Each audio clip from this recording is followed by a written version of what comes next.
the three things that I want to leave with you, just these three. I could do 10, I could do a whole life class. But just these three things will carry you if you let them. First and foremost, knowing who you are. Knowing who you are.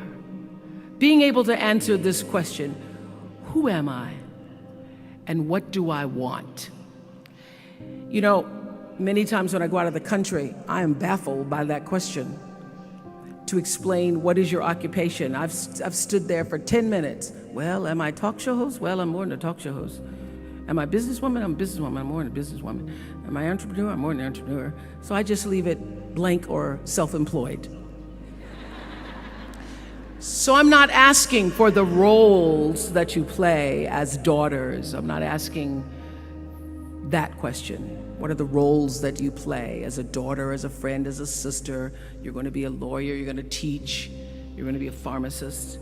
I'm asking the bigger question of who am I? Who am I really? My answer is I am God's child. I am that which is born of all that is. I am, as Pierre de Chardin said, a spiritual being having a human experience, come trailing the breath of the ancestors yet, but trailing the breath of the angels. And understanding that because I am connected to the source of all that is possible for me. That's who I am. And what do I want? I don't want to just be successful in the world. I don't want to just make a mark or have a legacy. The answer to that question for me is I want to fulfill the highest, truest expression of myself as a human being. I want to fulfill the promise that the Creator dreamed when He dreamed the cells that made up me. What do I want?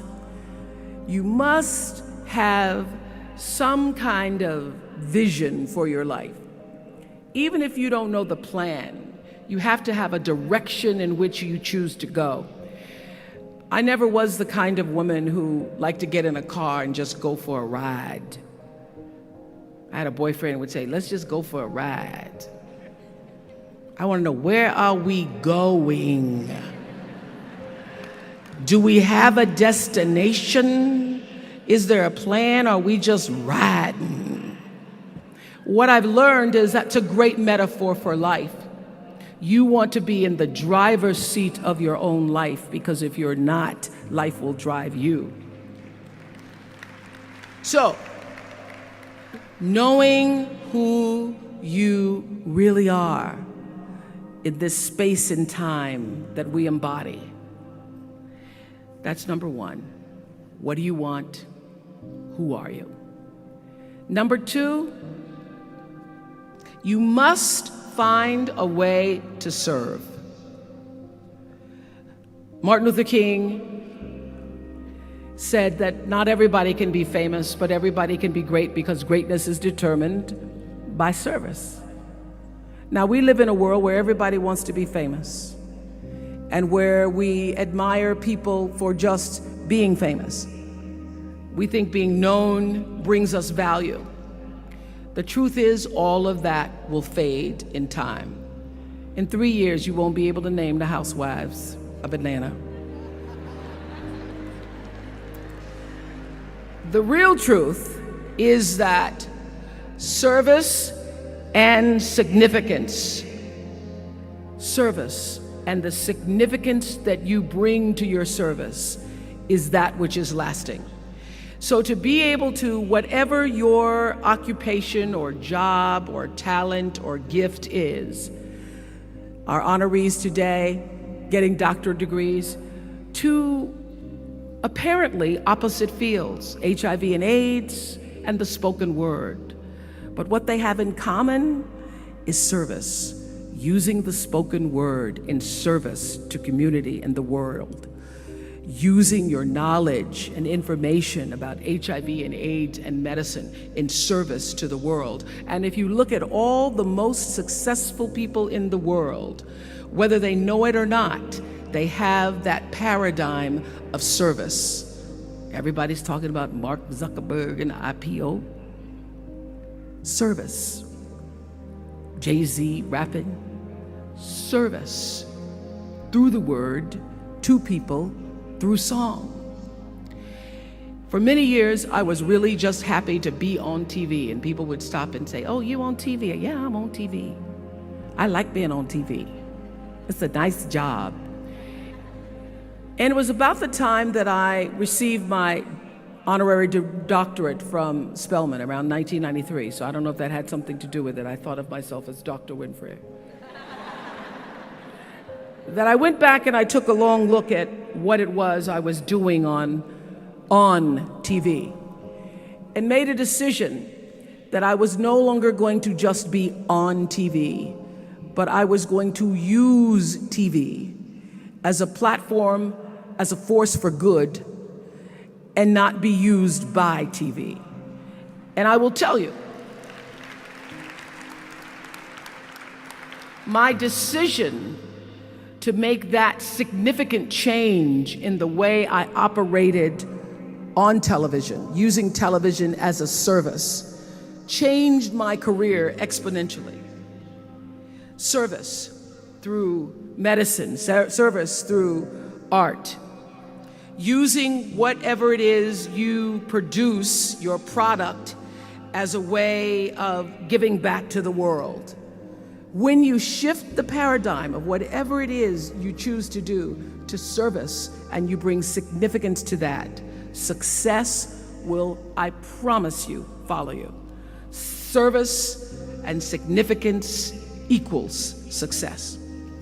That's number 2. Number 3, it's so simple, but so hard to do. Always do the right thing. Always.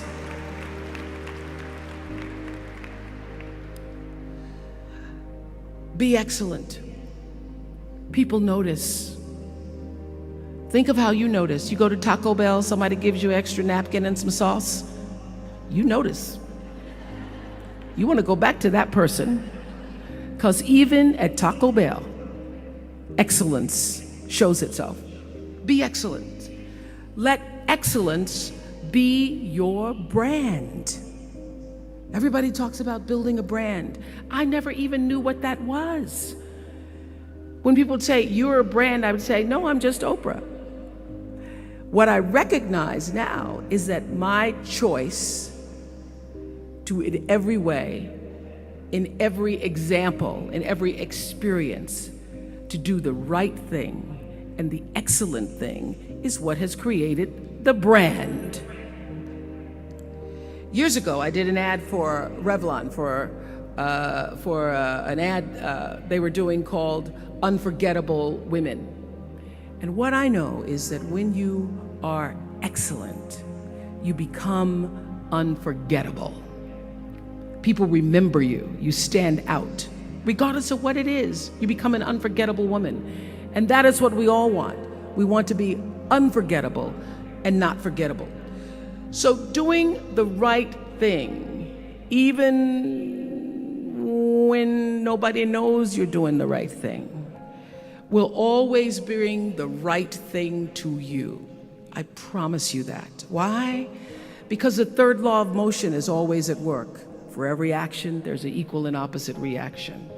That is so true in all of our lives. That's what Newton said. Celia in The Color Purple said it. Everything you even try to do to me,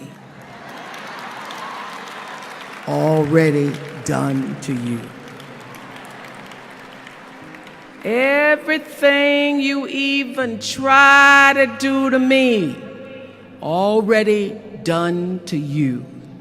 So you don't have to worry about revenge or getting back at somebody, making sure they pay You just have to do the right thing, and the right thing will follow you, even when people don't support it. I remember many times on my show. There are many shows y'all never saw. And the reason you didn't see them is because I got the last vote. And I remember 2010, my team, hardest working team in television, had done this interview with a woman who turns out she was a Sunday school teacher by day and a sex addict at night. Ooh. And they were like, you won't believe it. We got her going out, and we got her with the men, and we get to show her, and she was willing to show us everything. I sat down with a woman for an interview that was taped. And during the process of the interview, I said, why are you doing this? And she said, oh, I want to help people. I want to tell my story, and I want to help people. I said, do you have children? She says, yes, I have a 10-year-old son. I knew right then, this is never going to see the light of day. So we got off the air, and I said to the lady, we are not going to air that show. And she said, why? My producer said, why? She knew she was being filmed. She knew what she was saying. She knows what you... I said, because her son will never get over it. Her son will never get over it. And it's not worth a rating point to me. Not worth a rating point to me to know that there's a 10-year-old boy who's destroyed because his mother went on the Oprah Winfrey show and told all her business. You do the right thing even when other people think it may not be. And oftentimes, when you make a decision to do the right thing, immediately you're faced with doubt. Was that the right thing? Was that the right decision? I don't know. Was that the right thing? You always know it's the right thing, when in the end, there is peace. You are rewarded by peace in knowing that you did the right thing. The most important thing I have come to know in doing the right thing and making the right choices is understanding what we talked about yesterday. All of you leaving here have the potential for enormous success. There's a price that comes with that. People don't always like you, and they're not always happy for you.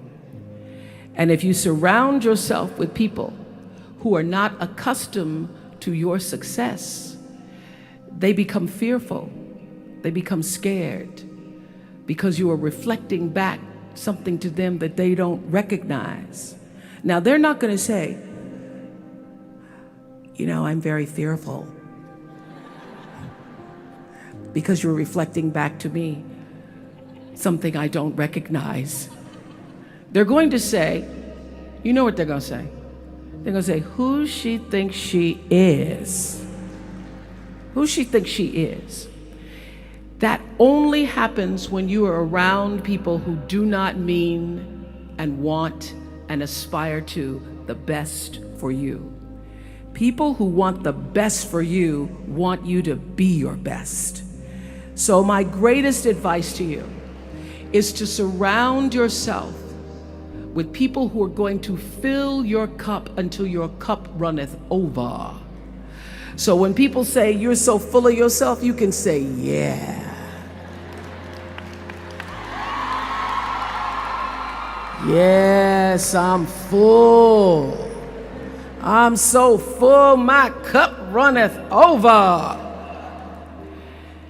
And to know that once your cup runneth over, you cannot spend your life with your gallon-size offerings, offering them to pint-sized people.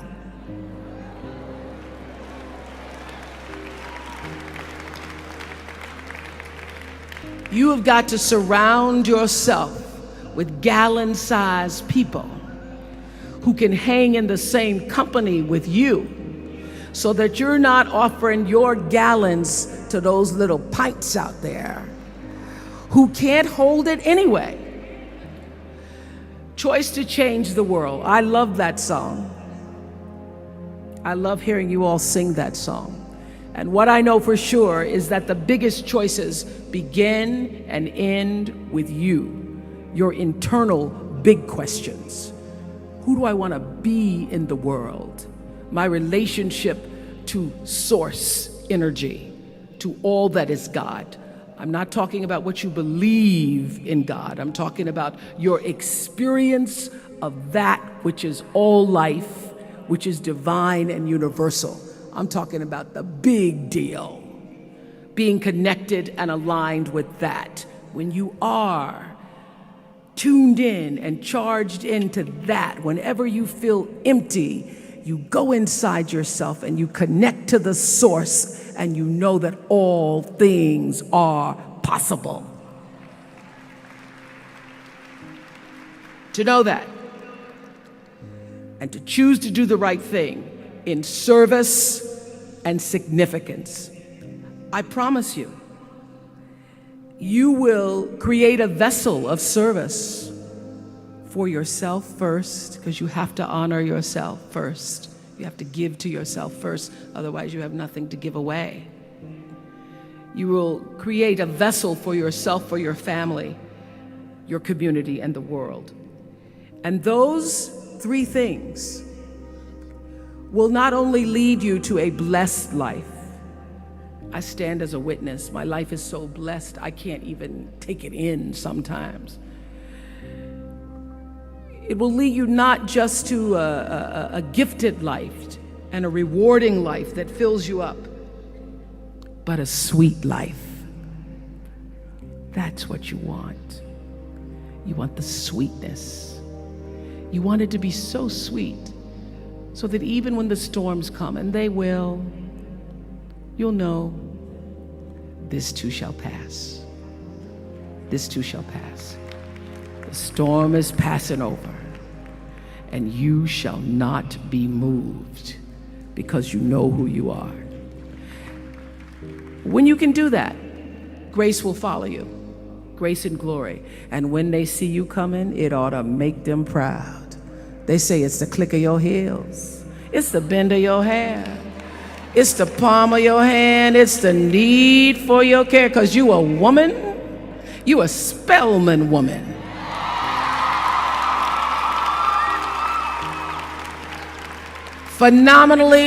Phenomenal class of 2012. Thank you.